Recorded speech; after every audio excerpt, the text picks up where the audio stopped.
ഇന്നൊരു അടിപ്പത്തിൽ റെസിപ്പിയാണ്. ഇതിന് വേണ്ടത് കൈമ അരിയാണ്. കൈമ അരി 2 മണിക്കൂർ നമുക്ക് വെള്ളത്തിലിട്ട് ഒന്ന് കുതിർക്കാൻ വേണ്ടിയിട്ട് വെക്കാം.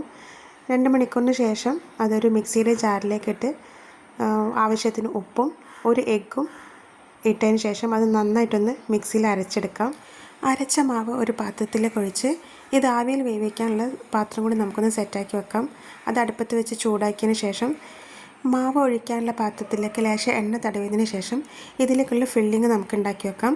അതിനുവേണ്ടി 2 സവാള, പച്ചമുളക്, ഇഞ്ചി, വെളുത്തുള്ളി, കറിവേപ്പില എല്ലാം കൂടി ഇട്ടിട്ട് നന്നായിട്ടൊന്ന് വഴറ്റിയെടുക്കാം.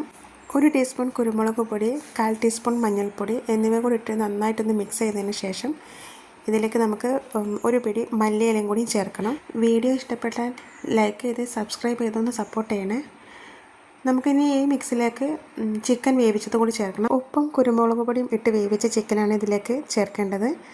എല്ലാം കൂടി നന്നായിട്ടൊന്ന് ഇളക്കി യോജിപ്പിച്ചതിന് ശേഷം നമ്മൾ ആവിയിൽ വേവിക്കാൻ വേണ്ടി വെച്ച പാത്രം നന്നായിട്ട് ചൂടായിട്ടുണ്ടാവും. ഇതിലേക്ക് കുറച്ച് മാവൊഴിക്കാം. അതിൻ്റെ മേലെ നമ്മൾ മസാല ഇടാം.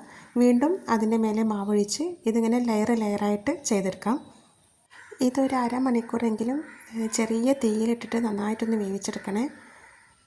ഇത് ആവിയിൽ വേവിക്കുന്നതിനെ കൊണ്ട് നമുക്ക് ഒരുപാട് മെഴുക്കാവുന്നുള്ള ടെൻഷനൊന്നുമില്ല. അപ്പം നമ്മുടെ മാവെല്ലാം സെറ്റായി മൂടി വെച്ച് വേവിച്ചെടുക്കാം.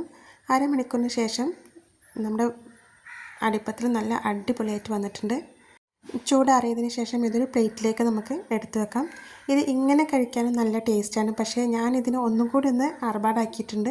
ഇത് ചെറിയ ചെറിയ കഷ്ണങ്ങളാക്കി മുറിച്ചെടുത്തിട്ട് അതിൻ്റെ മുകളിലേക്ക് കുറച്ച് മുളക് പൊടിയും മഞ്ഞൾപ്പൊടിയും മല്ലിപ്പൊടിയും ഉപ്പും ഇട്ടിട്ട് നന്നായിട്ടൊന്ന് കുഴച്ചതിന് ശേഷം ഒന്ന് പാനിലിട്ടിട്ടൊന്ന് ചൂടാക്കി എടുത്താൽ മതി. ഓൾറെഡി ഇത് കുക്കായ സാധനം കൊണ്ട് നമുക്ക് ഒരുപാടൊന്നും വേവിക്കേണ്ടി വരില്ല.